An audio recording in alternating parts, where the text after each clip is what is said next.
人總係多疑好奇，對於別人嘅嘢總係想去了解，去知道更多，去滿足自己呢一份嘅追求，使到自己能夠滿足。所以今日福音中耶穌清楚咁提醒我哋，要專注於自己嘅使命，努力咁跟隨主耶穌基督，千祈唔好心高氣傲，使到自己跌倒。至於其他人嘅事，我哋唔需要太過緊張，因為我哋都冇權要知道人哋究竟係點嘅樣。聽日就係聖神降臨，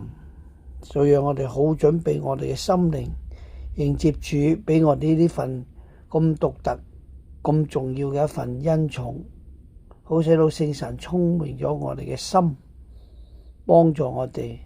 使到我哋得到佢俾我哋嘅神恩。